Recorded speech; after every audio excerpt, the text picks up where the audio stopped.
Welcome. Attention, please. Welcome aboard. Welcome to the No Comfort Zone podcast. It's time to get out of your comfort zone and live on purpose. Broadcasting to the world from Rockford, Illinois. This is your wake-up call. Warning. You are the solutions to all your problems. Stop thinking average. Become the hero version of yourself. Every day, every time, without fail, no exceptions. It all matters. You've entered the No Comfort Zone. It's time for a reality check. So it's currently in, it's April in the Midwest. And I can't help it, but it's been like gray for so long. You know, I'm waiting for spring. I cannot wait for spring. First favorite holiday in the United States, my favorite one is because of the weather and because what it stands for is the 4th of July. Absolutely love it. Second holiday that I absolutely love more than anything is Easter, because to me it's about springtime and it's about better weather coming, and just absolutely love it. So 4th of July and Easter, it's my time. Shortly after that, further on down the road is going to be Halloween. I like that time of the year sometimes. I think it's because it's like football time. But anyway, I digress. Hope this finds you well and hope it's sunny where you're at. And man, crazy, right? Tornadoes happening in the Midwest, pandemic going on right now. Unemployment's going to skyrocket. Oh man, but the government's stepping in. The weather's going to change. And in the end of the day, ask yourself, where's your head at? Focus on what you can. I was talking about in my last podcast, which I really want to apologize for. I had a few sales trainers, coaches, really get under my skin about what they're doing and who they are. And, you know, I'm not going to go down that road again. But if you've got somebody that's a coach, and if you're getting coaching, they better be the real deal. Like, there's a guy I work with. His name's Sam Crowley. He's the number one motivational podcaster on the planet, as he'll tell you. But what's great about him is he's the real deal. You know, he doesn't have this like gregarious lifestyle. He's not driving the different types of exotic sports cars. As a matter of fact, I think he does his podcast out of his Kia on his cell phone. Hint, that's what I'm doing on my cell phone. I learned it from him. And the guy just seems like a really relatable dude, like a really down-to-earth guy.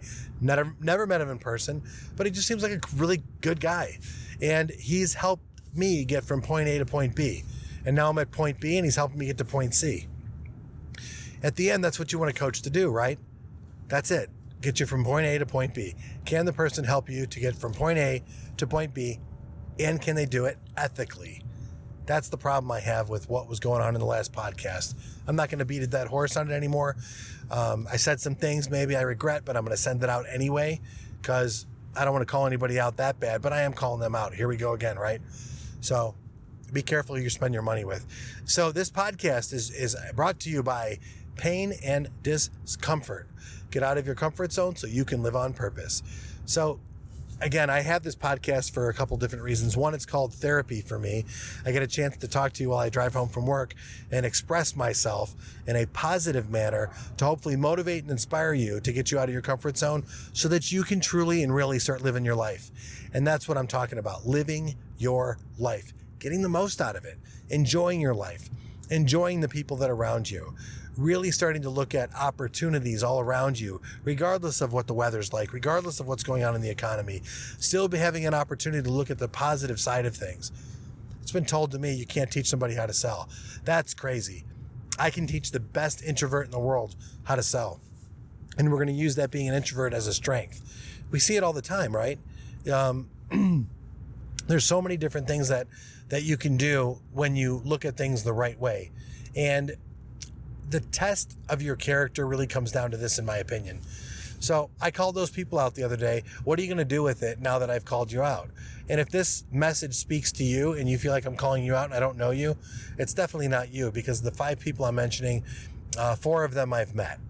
And that's all I want to say about that. 4 of them I've met.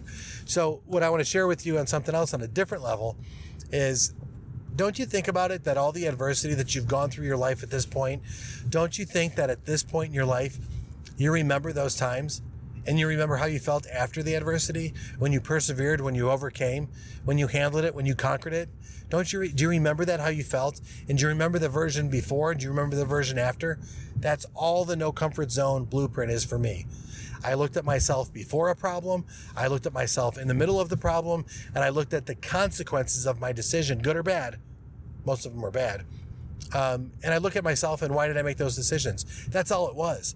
Self-reflection on a really deep level, on a granular level, where I could make these decisions and realize that if I just change my behavior before the stimulus comes in, if I'm consciously aware, I'm going to make better decisions and my life's going to change. And that's what happened for me. So the people that I'm talking to now that have had experience with the blueprint, these people are saying similar things. Like, I'm not going to be, I'm not going to be bullied anymore. That's the nice, clean way to say it.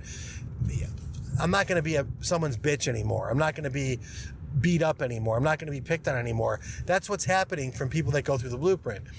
And I think that if you look at your character of where you want to be at with your life, and if you say that, you're not really there, you have to look at how you handle adversity. Not how you handle the good times. How do you handle adversity? I'm going to give you for instance, and I'm stretching because I'm not a personal trainer. I'm personally out of shape right now. I'm getting myself back in shape. And no kidding, it's a struggle for me as it is for everybody. I used to be fit all the time and now I'm not. I was really fat before I got fit, and now I'm on the side where I don't want to be anymore. But I want to ask you something. I want to put things in perspective. What if you could take and just do a push-up? Just do one push-up, okay? Let's say you do that right now. Let's go do a push-up right now. I'm driving, so I can't. Apologies. But I did this the other day with my 10-year-old, and I was absolutely amazed. So what I decided to do was, I do push-ups, right? So I'm going to do my 25 push-ups. But what was different this time is I was teaching him how to do a push-up at 10.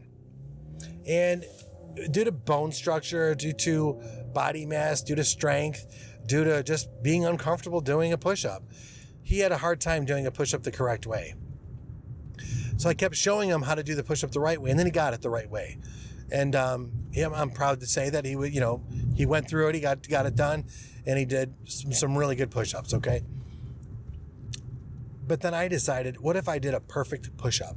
I have those little handle things that's called the perfect push-up, but what if I didn't use those? What is a perfect push-up? And that's when I kind of got things into perspective. Listen, I'm a motivational speaker by trade. I'm a sales trainer. I'm a coach for managers, if you will. I'm a general manager of a car dealership. I find an opportunity to speak about something and everything. So get used to it. That's why I love movies so much. But when I was doing this push-up, I just decided I am literally going to do the most perfect push-up I possibly can. I'm going to make sure that my, feet are in the right place. I'm going to make sure my arms in the right place. I'm going to make sure my posture's in the right place.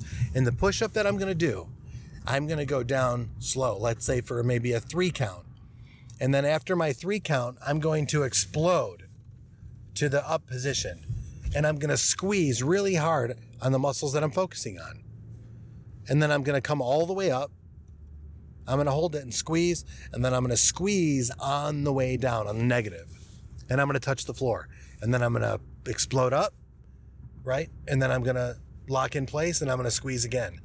Now, what's funny is I've done push-ups before. I've gone through the motions of doing push-ups before, and I didn't get the results. 25 push-ups, just doing them normally, whatever. But doing 10, slow and explosive with major intensity, is a game changer.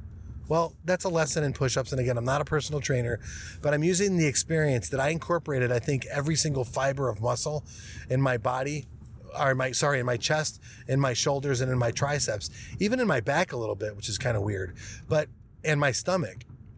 So I really focused on doing it the right way. And what was amazing to me is I used the analogy of, isn't how life goes? When you just go through the motions, yeah, you can say you did it. You had the experience. But for those of us who overcame adversity with intention, I'm going to beat my problem. I'm going to become the best version of myself.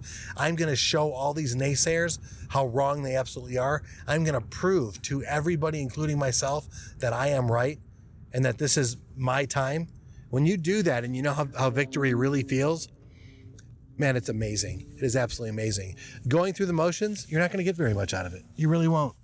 So when I ask you to deal with your character, put yourself in front of some adversity right now. And if you don't have any adversity, or if you're playing the role of a victim of the current adversity you're seeing, you're being selfish for the most part. Quit whining and complaining, get off the couch and go do something for somebody else, create something, produce something that's going to better the lives for other people. And don't ask for anything in return, kind of like this podcast. All right? So I hope this podcast kind of tied together and stuff. I apologize for the previous podcast with my rant and calling some people out, but hey, every now and again, I just got to do it. I did it. I'm over it. And I hope that this podcast serves you better than the last one. In the end, I'm fighting this every single day, just like you. And what I want to share with you, so importantly, is this. I care about you. I believe in you. And I know if you're down and out, it's just a matter of time before you get back to a place where you want to be at. And if you're average, we can get you way beyond that. And if you think you're at a place in your life where you're comfortable and happy, I can show you that you're not, where you can find your purpose. And you could start, living on purpose by getting outside of your comfort zone. Say goodbye. Want more of the No Comfort Zone? You can follow Dan on Instagram and Twitter at NoComfortZone1. Bye. Or on the web at thenocomfortzone.com. Bye-bye. Bye-bye. Thanks for listening to the No Comfort Zone podcast. Bye-bye. Bye-bye.